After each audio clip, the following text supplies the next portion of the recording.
So then we have research that says that if you did your meditation 5 days a week, any type of meditation, that if you do it 5 out of 7 days, and you do that for 60 days, 3 out of 4 people will lengthen their life. We have the research to prove you could lengthen your telomeres. In just those little caps on the end of your shoestrings that determine your biological age, that they can repair as you begin to open your heart and release 13 to 1400 different chemicals that repair and restore your body. You could do that. You will lengthen your telomeres. And I talked to the scientists and I said to him, listen, I have a curious idea. We're seeing people in an instant, in one instant, have their Parkinson's disease go away. Like they couldn't blow their nose, they couldn't swallow, they couldn't chew, they couldn't stand up, and in one instant they're doing all those things. That's not a Newtonian thing of matter changing matter. This now is the opposite. This is energy informing matter. If it's happening in that amount of time, in no time, then it's got to be energy. It's because we're not Newtonian now. I said, so I know telomeres are like hair and nails. They take long to grow over time, and research shows that it took 60 days or so to see it change. I said, but this is a quantum thing. Energy is changing matter. In quantum, there's no time if it's happening instantaneously.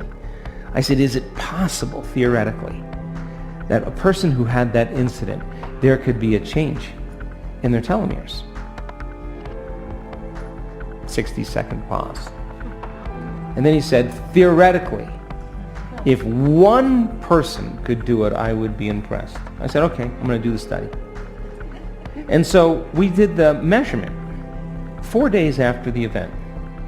And 1 out of the 33 people or 32 people that we measured, her telomeres lengthened in less than 4 days. So you can actually change your life. Back to my point about being defined by a vision of the future.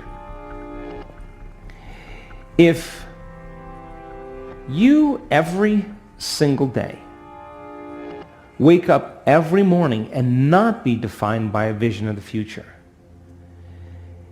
once you open your eyes and you begin to perceive your reality, would you agree then, if you're not laying down any new circuits that are reflecting a new vision in your brain, then as you see the same people and go to the same places and do the exact same thing at the exact same time, now your environment is controlling your very thoughts and very feelings, because you'll see the same coworker, you'll drive to work the same way, you'll hold your cell phone in the same way, you'll call the same people, do the same things, and now it's your environment that's controlling your thoughts and feelings. But your thoughts and feelings actually create your outer world.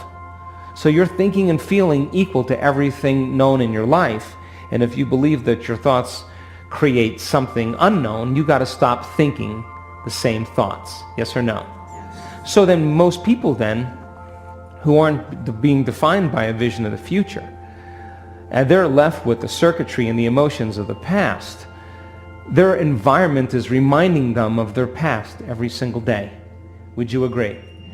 It wouldn't be better, though, to remind yourself of the future instead of the past, because it's so much easier to forget your vision of the future than to remember it. Would you agree? But if you keep firing and wiring and remembering it, then you're going to have your brain look like the event has already occurred.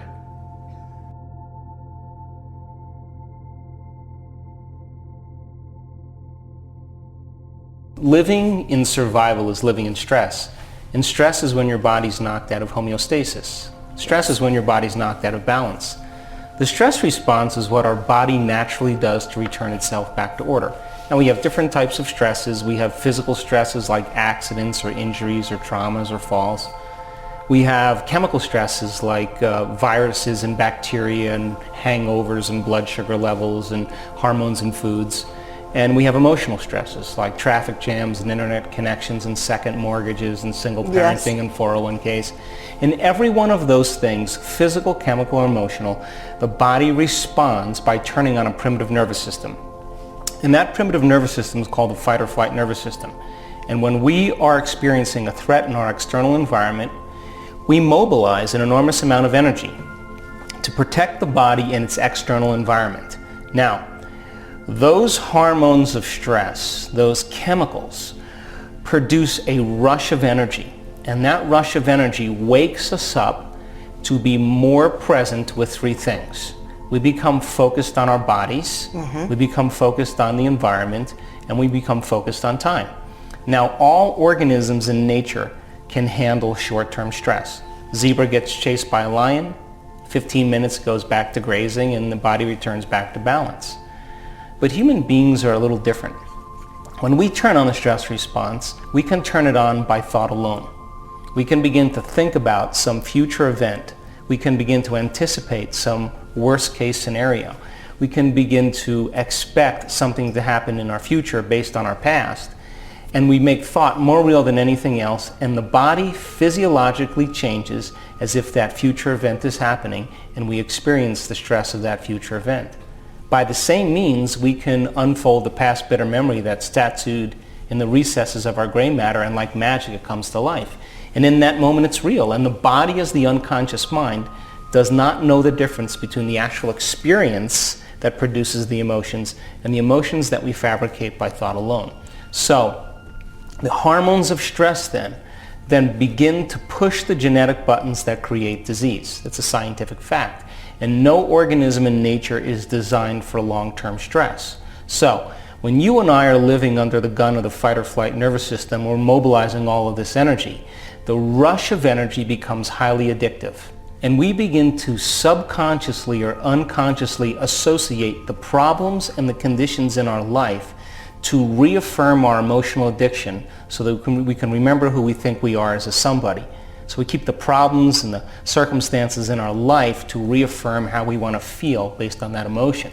Now, the emotions of anger, of hatred, of aggression, of competition, of control, of fear, of anxiety, of guilt, of shame, of insecurity, of unworthiness, of fear, all of those emotions are the emotions driven by the hormones of stress.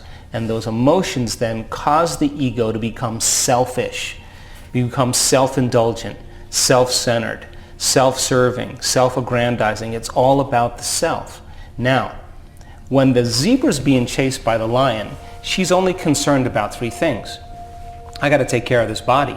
Where in my environment am I going to run, and how much time do I have to get there? So the body, the environment, and time.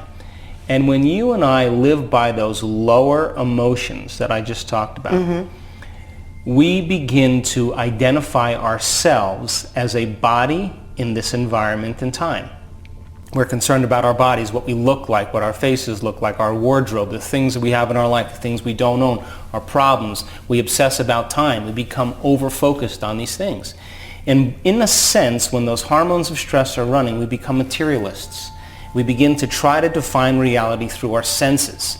Now, this is where we become more matter and less energy, because we become materialists, and if the atom is 99.99999% energy and possibility, we're focusing on the particle, the 0.00001% of reality, and we're missing out on a lot of potentials.